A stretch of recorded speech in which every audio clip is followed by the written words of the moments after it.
see if you can relate to this. I can only see this in hindsight, but knowing all of my sexual, the full landscape of my sexuality is very multifaceted, and probably like you, I have lots of interests, and I've done a lot of work to be free to explore those interests. And I feel that sexuality is deeply tied to awakening and embodiment, like really deeply tied. It's also very tied to like health and well-being, because it's related to repression. So whenever you can potentially repress something, you potentially set yourself up for problems later in life.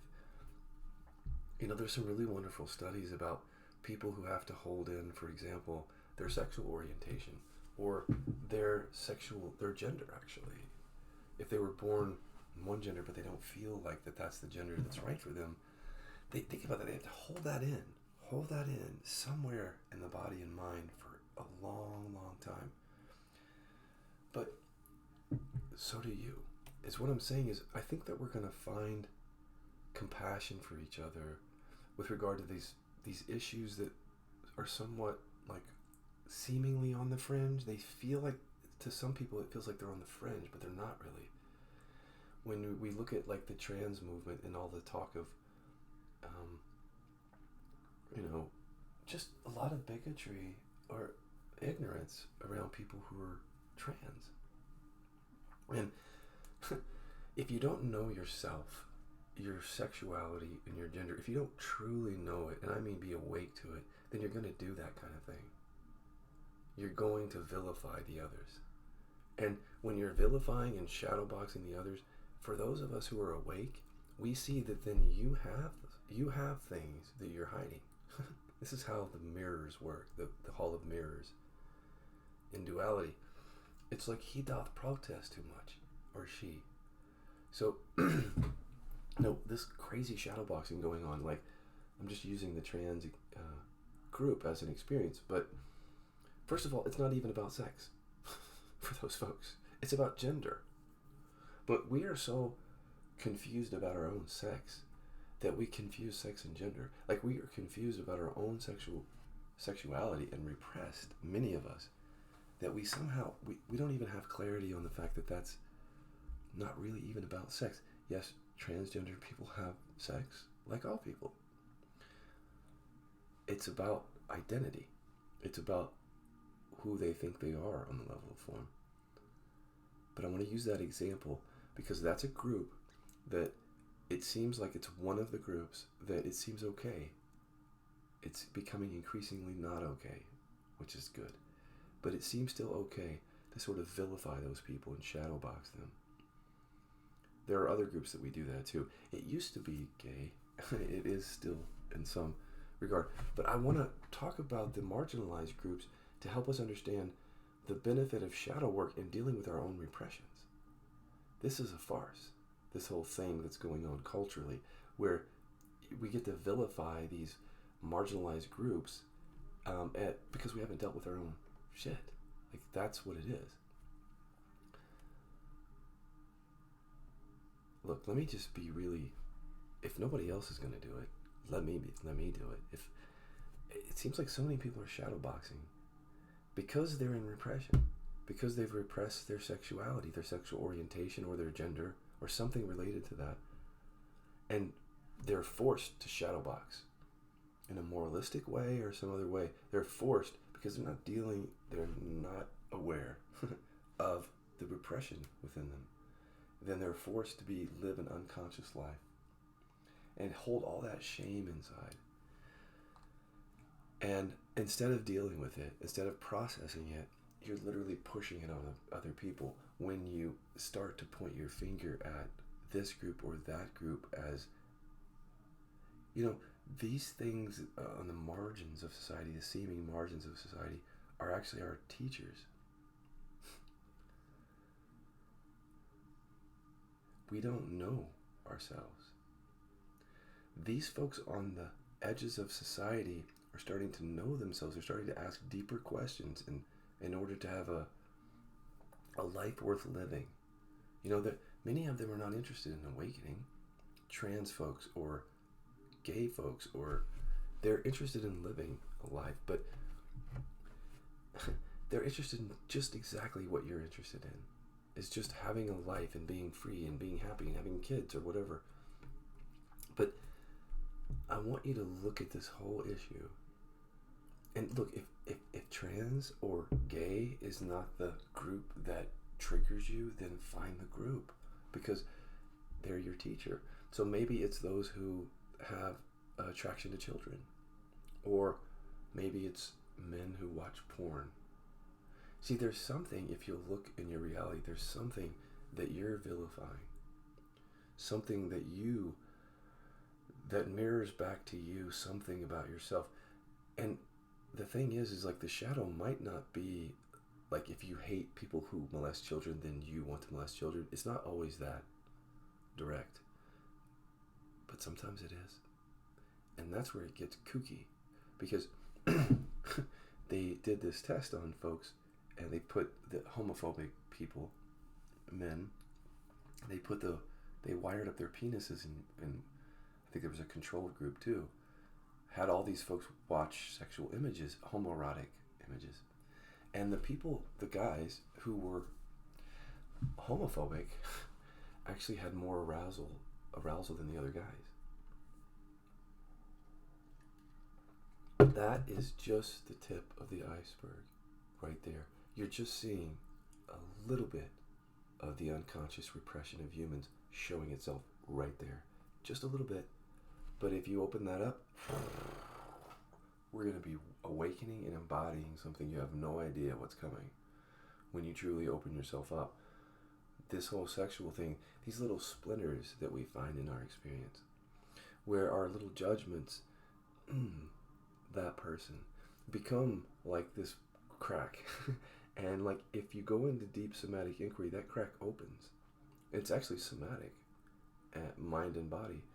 If you have skillful inquiry, that crack opens and you start to see exactly why you're doing that. And it has nothing to do with them.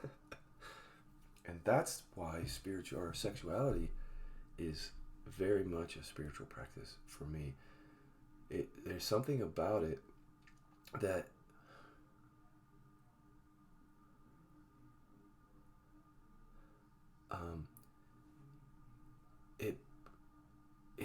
it brings up our deepest programming. It's connected to our deepest programming around lack and shame and trauma and repression and core identity, like, ego. It has all of that. So these little splinters, like when I watch on social media or in the news, where, this group thinks about that group, or this group and this group, or this sexual practice and what I think about that, and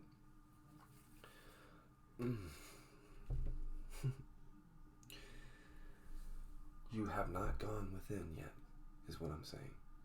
You have not gone within. Before you point that finger, look, I point fingers. I know how to point fingers, but I'm awake to it. So when I point the finger at a non-dual teacher or someone out there, I'm aware of what's going on. Like, I can see that comes from having lifted something and dealt with something within myself. And now I'm making a discernment, a wise discernment. I'm saying, boundary, this is something that is not helpful for me anymore. So I'm pointing. And I'm pointing out that I'm aware of what I'm doing here. But with unconsciousness, you're not aware. Like, and I've definitely been not aware in the sexual, psycho-emotional realm here. And I think a lot of us are really asleep in this realm. But we can start to wake up if we just wake up first to our judgments of others. Just start there. That's that little splinter.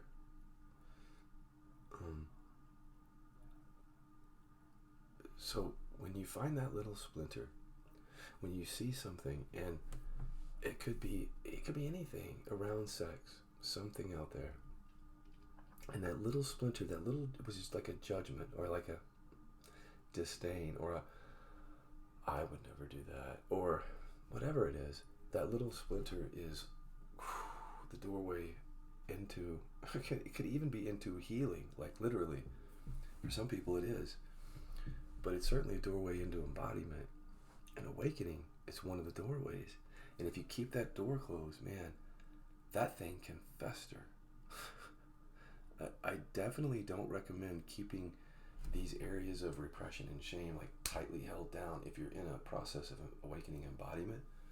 I mean, you can keep it down, but what I'm saying, I don't recommend completely ignoring that your whole lifetime. I could see waking up to self, like to awareness, and not dealing with that. But what I'm saying is that contains so much right there. That one little judgment around sex that we tuck away in our body ends up being this doorway into the unconscious networks of shame and repression and trauma around sex that we have. Societal views that we've downloaded are right there for us in that little splinter of that judgment, which ends up being kind of a shadow.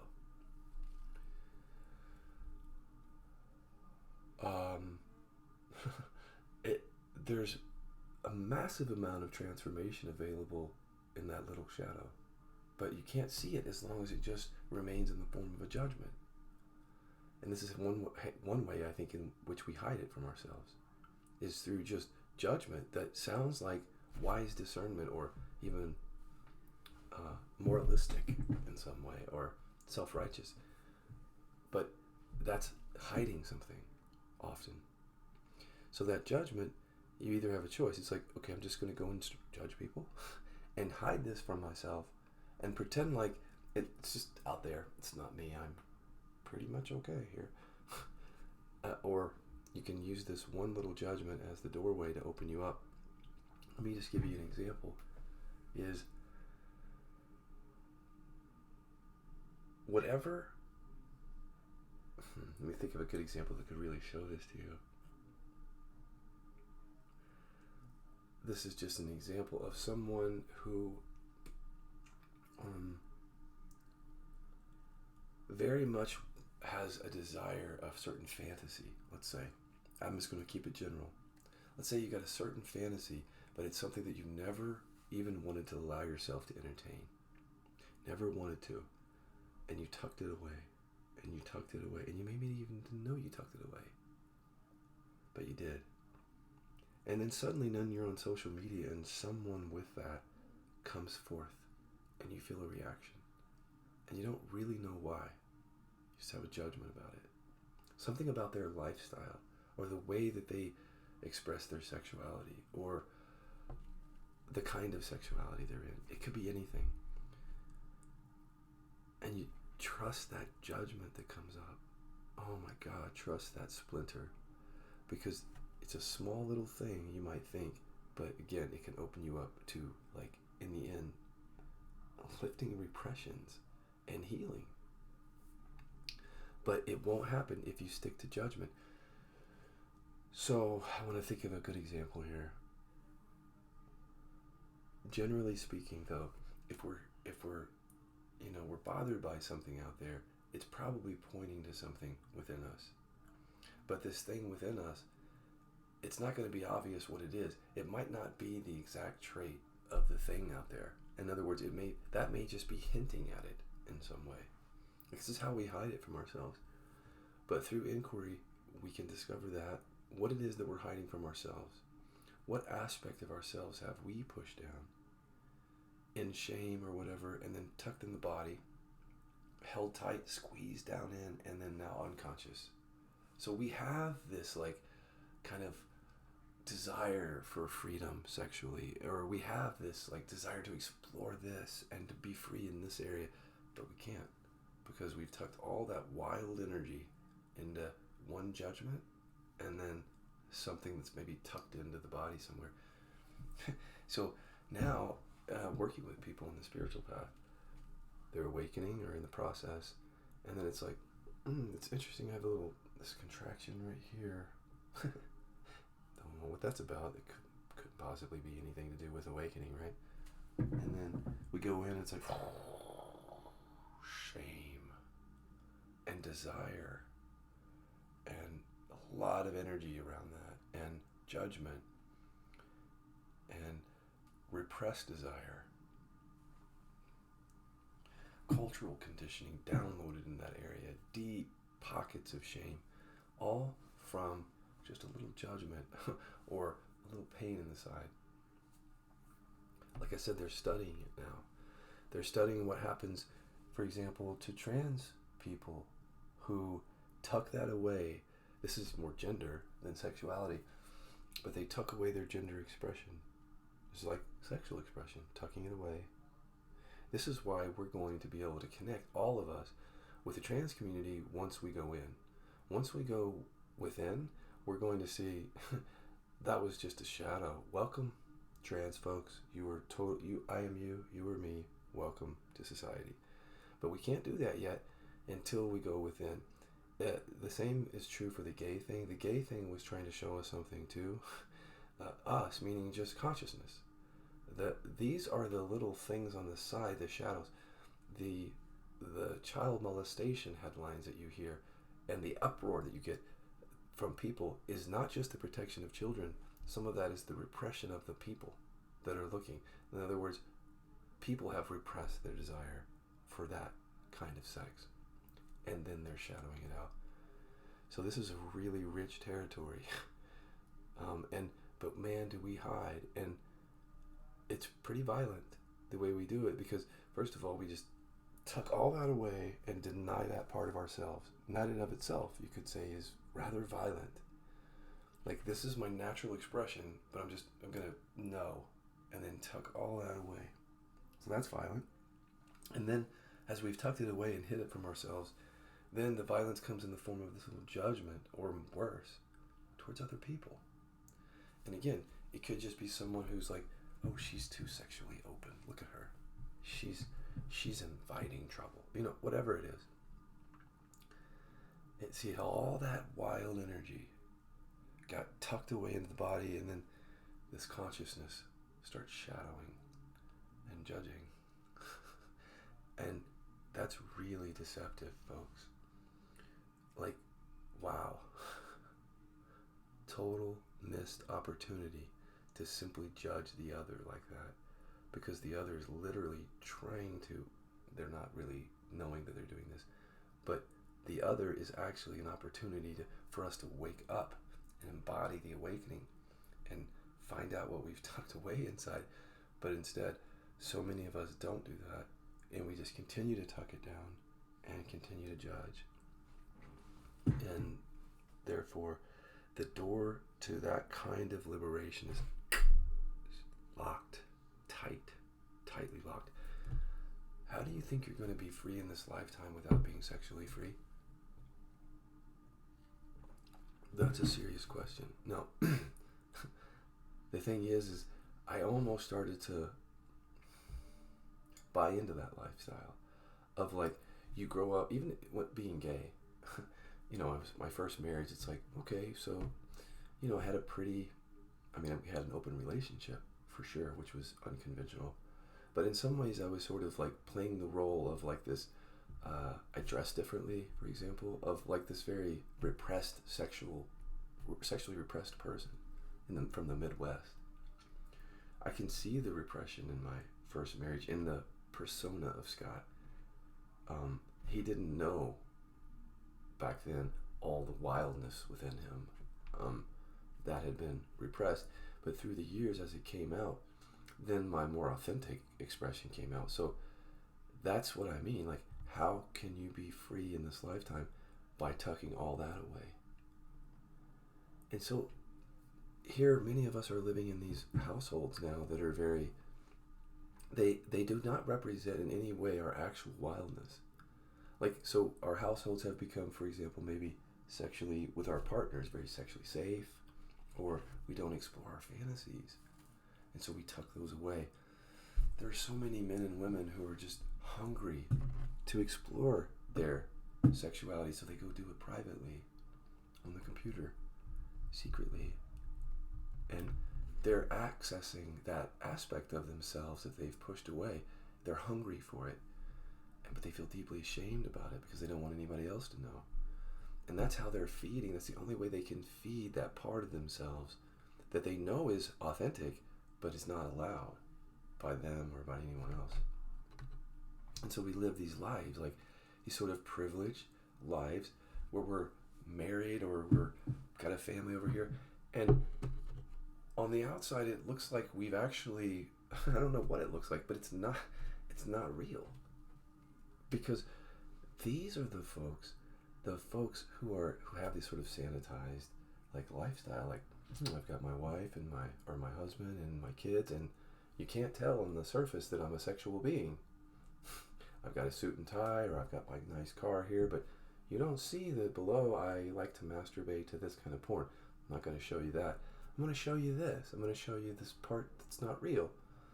And then I'm going to go when you're not looking, and I'm going to masturbate to the stuff that is real for me. How can we say we are free or we're awakening or liberated without dealing with that thing that we're doing? Now this starts to scare people because we've literally built lives of repression. You know, we've built families and like institutions around it to keep the repressions in place, to keep every man and woman looking as if they're not truly wildly sexual.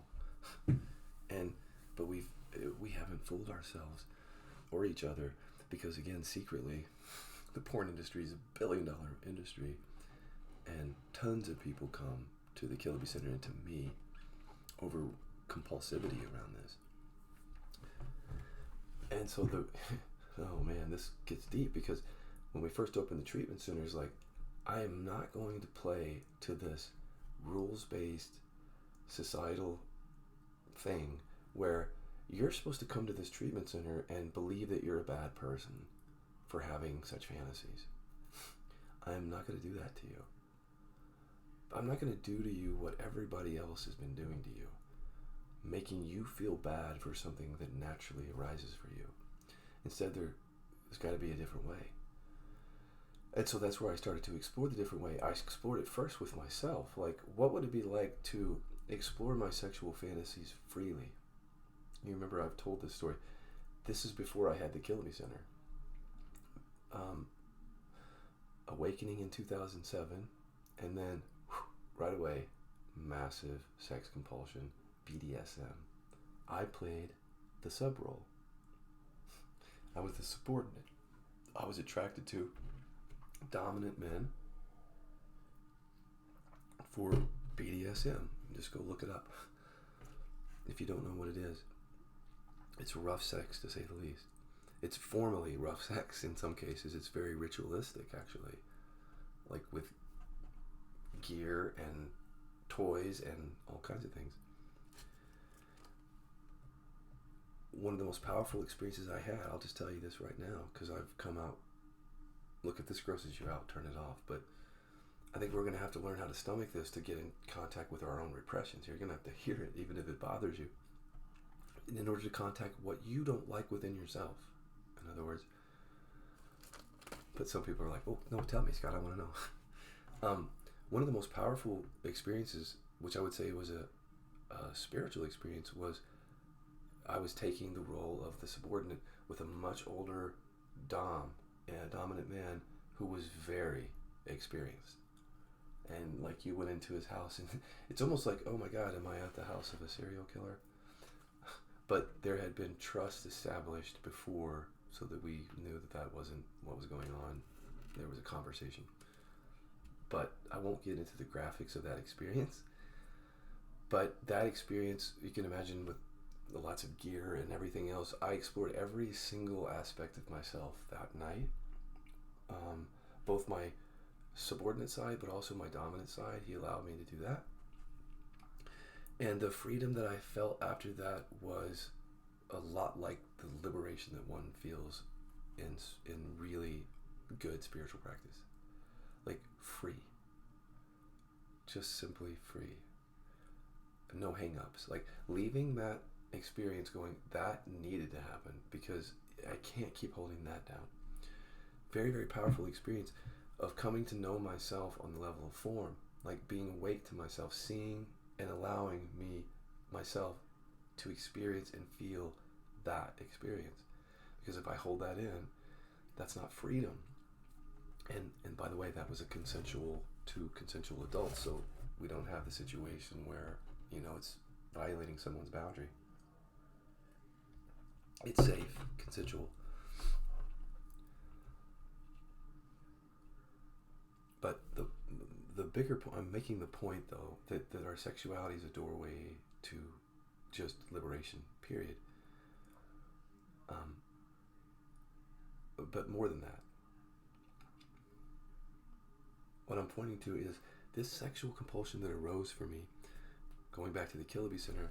Before the Killaby Center arose, here I was in hotel rooms while I was a teacher.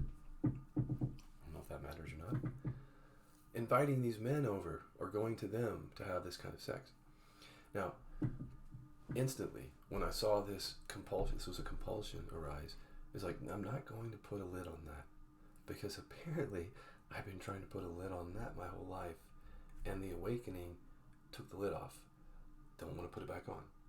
Simple, like intuition, really. Like wise discernment, really. Because even if I didn't have the words for it, I recognized, oh, this was a repression. This was coming from trauma. Wanting to be treated like that by men is tied to trauma from my background and some other things, programming. So don't push that down, is what I saw. And so I let that come up. But then when people let it come up, if they don't have skill, then they just get overtaken by it, right?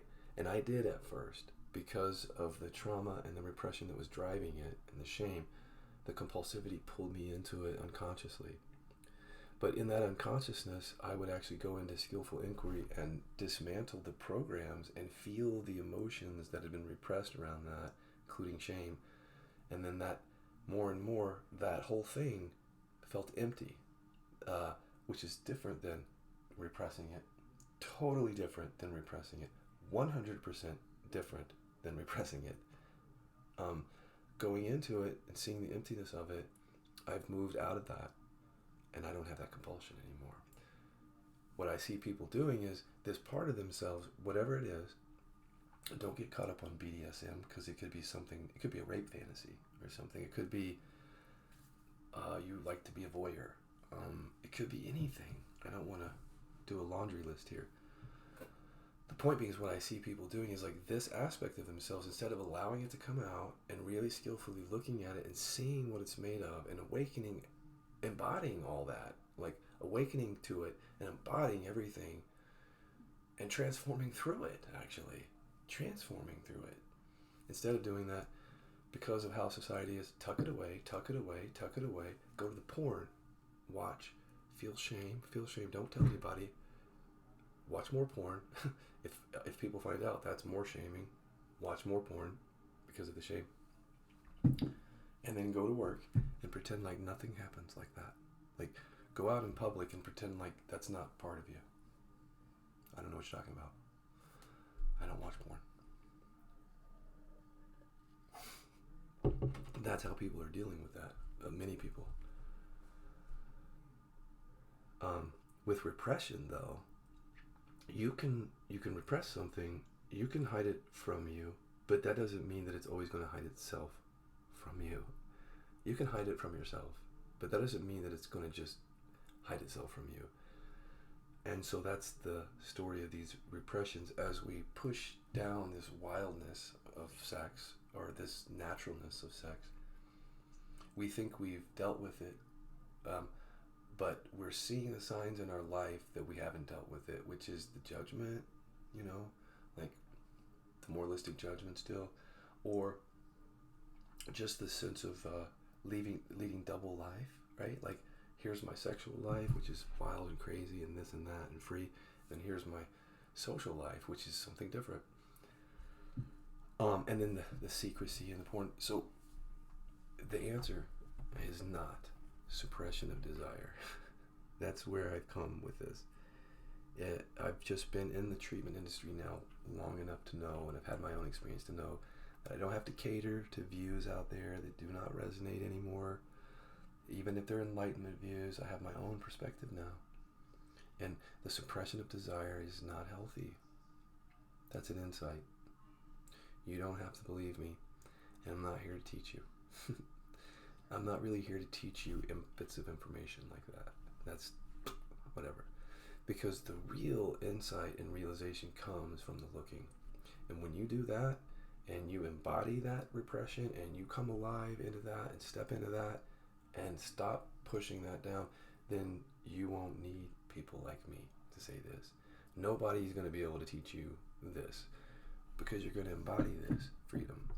You're going to see it for yourself. So what I'm doing is just inviting you into inquiry. The very last thing that I want to do is get a conversation going that's just intellectual masturbation around this. I'm not interested.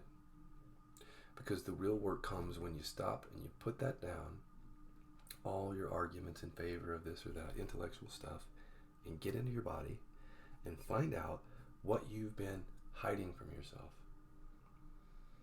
And when you start doing that skillfully, then let's have a conversation. Because that's going to reveal some real stuff, not the stuff that you say on the surface to protect yourself. Intellectual stuff. No. Coming from the embodied realization of now coming out of repression, all those insights that come out of that, the shadow boxing stops. Or if it goes on, that becomes part of the practice to help you embody what you're pushing away. I used to watch certain teachers who would have communities where they would promote. Now here's the issue. With the sexual freedom thing, boundaries can be crossed. And so some teachers and communities, boundaries have been crossed. So for those where there's a crossing of boundaries, like on consent or underage, that's a completely different subject. I just want to push to the side for a second. Please don't lump that in with what I'm about to say. Put that aside. There are actually communities that, in a very healthy way, encourage sexual freedom. But when I watched some of those communities, even ones that didn't have scandals in them, I was like, what does that have to do with this? Really? Like, these people just want to have sex. They're not really interested in freedom. That was my repression talking. I didn't know that. That was that little judgment, just a very small judgment. Like, it wasn't even a big, loud clamor. It was just like, yeah, that's not really enlightenment. You just want to have sex. Oops. Because I was mistaken, poorly mistaken, because that was simply just a teacher for me pointing back to my own repression. But as long as it was in the form of a judgment, I couldn't see it. So I had to go inward. And when I went inward, that's when all this came up.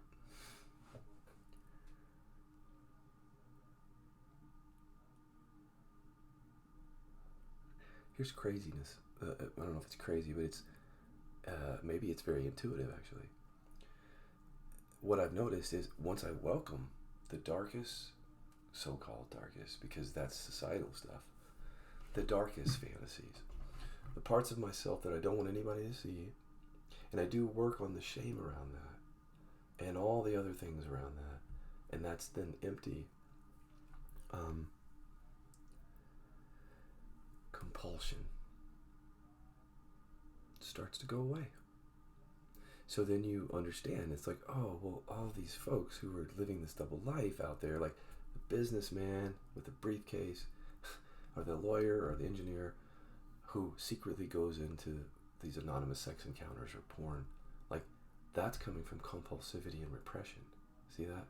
Like, that compulsivity comes from trying to push that down all your life at every moment. Like, don't let people see that, and then have one outlet here. See where it all comes out. That compulsion is created in part by holding back these desires. So what I've learned is I didn't hold them back. I let them all come, but I didn't then just indulge in them unconsciously. The difference is I took that to inquiry, and then there was transformation. And so that's what I'm inviting you to do. I don't want anybody to hear what I'm saying. It's just like, look, there's plenty of people out there encouraging sexual freedom. That's not my thing. You can't be sexually free really, until you go in and you unhook from all the societal shit that you've downloaded, the shame, the woundedness, the trauma.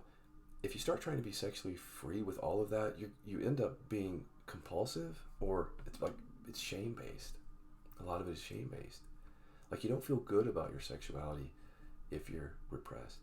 So it's not just about go and be sexually free. I'm encouraging just be free, but look at it. Like, it's such a rich opportunity for awakening embodiment to open up the sexual part of yourself to inquiry.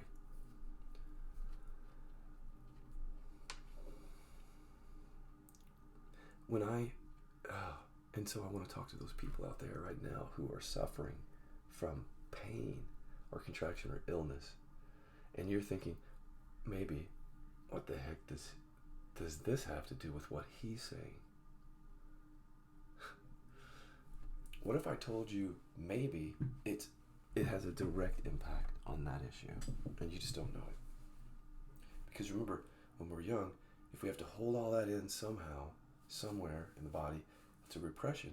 And repression, now we know from science, is often behind, one of the factors behind chronic pain, contraction, illness. The link between your repression, sexual repression, and your pain that you feel right now is it's no longer a mystery. It's not like just necessarily speculation. We are linking it up in direct experience with inquiry. Like, we don't actually even need science to show that this is going on for people. Like, we see it in inquiry. But we also have science. And science is saying that that's what happens. When you hold on to these things, including sexual expression, gender expression, you hold them somewhere, they can easily manifest later as something else. So again, I just know, because this was Scott 2011. Listening to something like this, I'd be like, okay, yeah, that sounds good. Yeah, I'm gonna look at that. That has nothing to do with my spine, though. Thanks, though. Nothing to do with my spine. Because back then it was just a kind of a minor ache in my spine. So are you sitting out there with like this sort of low to medium level pain or contraction and thinking, that's just an arising. It has nothing to do with what he's saying. What I'm saying is if we go into that with skillful inquiry, you may find that has everything to do with that. The shame around that, the societal conditioning around that, repression, and that if you actually do the work, you may lift the repression. And in my case, I can't promise it, there was a healing. A full healing. Not just like, oh, I feel better now. No, like, when I say full, my spine feels better than it did when I was 15. So since I was 20, I've had a very mild chronic pain, annoying, but then at age 48 it got really bad. But I've lived almost my whole life with this sexual and anger repression tucked away in this one pain and not knowing it, and then acting out repression in my social life and still not connecting. Ooh, that might have something to do with that, maybe.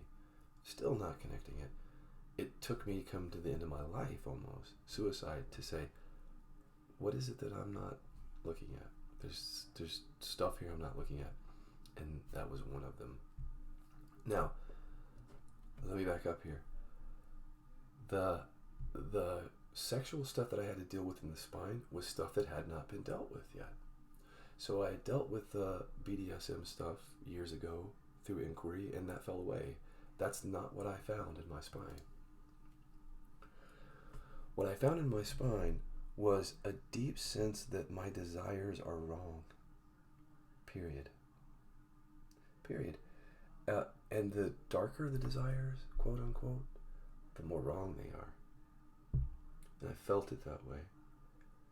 And so I had to go to the darker desires, like any leftover in me, any sense of, is there incest interest? Is there still interest in any shame-based sex? Any sex that actually creates shame for me? Looking into all those areas, looking into all my fantasies exploring things that I have never explored but have been there. And so I could safely explore them and sort of be with them and not repress them anymore. And then the healing was taking place along with that, because part of the repression work that I did was sexual.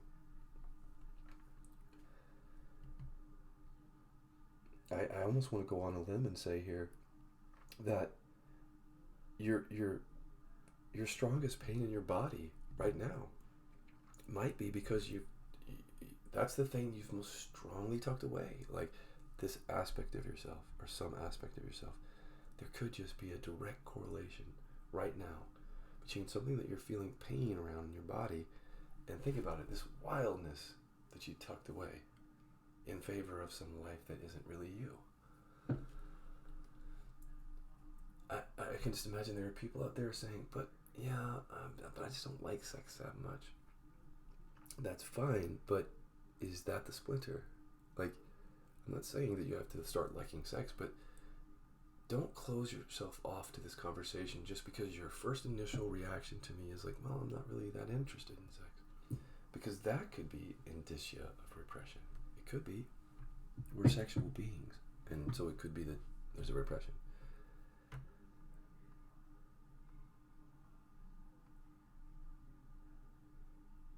What would it like to live a life that's free sexually? I live that life because I'm married, but I can also have sex with anyone that I want. And I don't have any rules against that. Like I probably wouldn't go to someone's house that's dangerous, obviously. And frankly, I don't even remember the last time I had sex with someone outside my marriage. Maybe last year. Last year. The point being,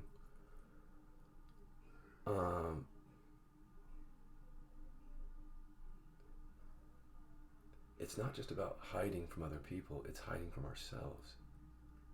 So even some people who are acting out their fantasies behind closed doors, where other people can't see, these folks just, even if they feel free to act that out, that doesn't mean internally they're free around it. In fact, chances are they're probably really repressed around it and shameful. But maybe they think they're free because they're able to do it. But freedom is like, go fully into it, see it all. Like, don't hide aspects of your beliefs and your programming from yourself and just acting it out. Like, open yourself up to the hidden programming, to the somatic stuff, because that's where the juice is. That's where the real freedom is going to those areas. So don't just assume that because you're acting something out in the level of form, that's freedom, because it's an inside job to a great degree, how you hold these things. Okay, I think that's it for now. If you're interested in this conversation, deepening this conversation and an inquiry, go to the members area. Killaby members area is on Facebook. My Facebook page, Scott Killaby public page. Go to the pinned post at the top and you'll see the link for the members area.